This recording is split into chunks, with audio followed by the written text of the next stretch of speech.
ओम श्री विष्णुवे नमः। श्री विष्णु पुराण जो 6 अंशों में विभक्त है और इस पुराण में 126 अध्याय हैं। तो आइए हम प्रथम अंश में प्रवेश करते हैं। इस प्रथम अंश में मैत्री जी और पराशर जी का संवाद है। आरंभ में सूत जी महाराज मंगलाचरण पूर्वक इस अध्याय को आरंभ करते हैं। नारायणं नमस्कृत्य नरं चैव नरोत्तमं देवीं सरस्वतीं व्यासं ततो जयमुदीरयेत्। सूर्य कहते हैं, मैत्री जी ने नित्य कर्मों से निवृत्त हुए मुनिवर पराशर जी को प्रणाम कर एवं उनके चरण स्पर्श करके पूछा, हे गुरुदेव, मैंने आपसे ही संपूर्ण वेदांग और सकल धर्मशास्त्रों का क्रमशः अध्ययन किया है। हे मुनिश्रेष्ठ, आपकी कृपा से मेरे जो विपक्षी हैं वे भी यह नहीं कह सकेंगे कि मैंने संपूर्ण शास्त्रों के अभ्यास में परिश्रम नहीं किया। हे महाभाग, अब मैं आपके मुखारविंद से यह सुनना चाहता हूँ कि यह जगत किस प्रकार उत्पन्न हुआ और आगे भी दूसरे कल्प के आरंभ में होगा। हे ब्रह्म, इस संसार का उपादान कारण क्या है? यह संपूर्ण चराचर जगत किससे उत्पन्न होता है और पहले किस में लीन था और आगे किस में लीन हो जाएगा? इसके अतिरिक्त आकाश आदि भूतों का परिमाण, समुद्र, पर्वत तथा देवता आदि की उत्पत्ति, पृथ्वी का अधिष्ठान और सूर्य आदि का परिमाण तथा उनका आधार, देवता आदि के वंश, मनु, मनवंतर, बार बार आने वाले चारों युगों में विभक्त कल्प और कल्पों के विभाग, प्रलय का स्वरूप, युगों के पृथक पृथक संपूर्ण धर्म, देवर्षि और राजर्षियों के चरित्र से व्यास जी कृत वैदिक शाखाओं की यथावत रचना तथा ब्राह्मण आदि वर्ण और ब्रह्मचर्य आदि आश्रमों के धर्म, ये सब मैं आपसे सुनना चाहता हूँ। हे ब्रह्मन, आप मेरे प्रति अपना चित्त प्रसादोन्मुख कीजिए, जिससे हे महामने मैं आपकी कृपा से यह सब जान सकूं। पराशर जी बोले, हे धर्मज्ञ मैत्रेय, मेरे पिताजी के पिता वशिष्ठ जी ने जिसका वर्णन किया था, उस पूर्व प्रसंग का तुमने मुझे अच्छा स्मरण कराया, इसके लिए तुम धन्यवाद के पात्र हो।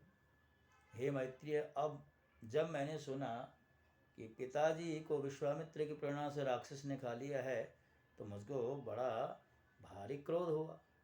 तब राक्षसों का ध्वंस करने के लिए मैंने यज्ञ करना आरंभ किया। उस यज्ञ में सैकड़ों राक्षस जलकर भस्म हो गए। इस प्रकार उन राक्षसों को सर्वथा नष्ट होते देख मेरे महाभाग पितामह वशिष्ठ जी मुझसे बोले, हे वत्स, अत्यंत क्रोध करना ठीक नहीं, अब इसे शांत करो।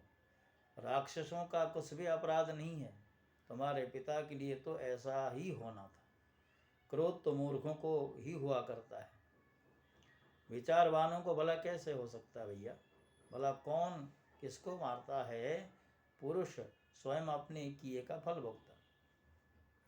हे प्रियवर, यह क्रोध तो मनुष्य का अत्यंत कष्ट से संचित यश और तप का भी प्रबल नाशक है।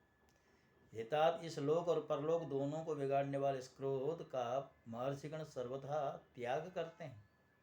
अब इन बेचारे निरपराध राक्षसों को दग्ध करने से कोई लाभ नहीं। अपने इस यज्ञ को समाप्त करो। साधुओं का धन तो सदा क्षमा ही होता है। महात्मा दादाजी के इस प्रकार समझाने पर उनकी बातों के गौरव का विचार करके मैंने वह यज्ञ समाप्त कर दिया। इससे मुनि श्रेष्ठ भगवान वशिष्ठ जी बहुत प्रसन्न हुए और उसी समय ब्रह्मा जी के पुत्र पुलस्त्य जी वहाँ आए।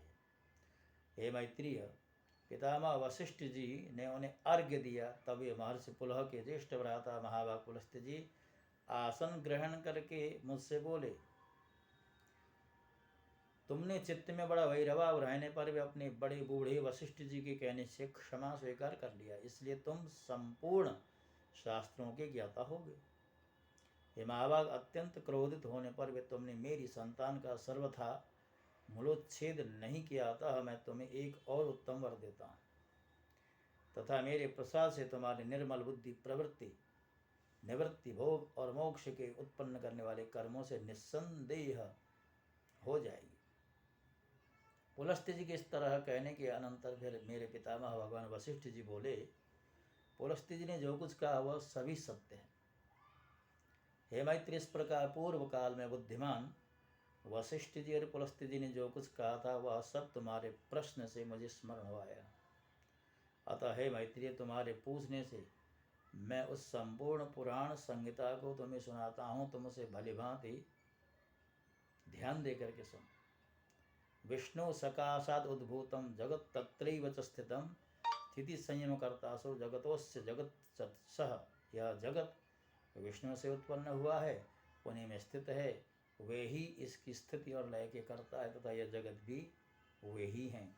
तो विष्णु पुराण की जो भूमिका है, उस भूमिका का प्रतिपादन करने वाला जो प्रथम अंश का जो प्रथम अध्याय है आपके समक्ष रखा जा चुका है। आगे का कुछ वर्णित होगा, इसको हम रहस्यमय ही रहने दें और आगे के अध्याय में इसका रहस्योद्घाटन करेंगे। तो आज के लिए बस इतना ही। अगला जो अध्याय होगा वो कल आपके समक्ष रखा जाएगा। तब तक के लिए ओम श्री विष्णवे नमः। ओम नमो नारायण।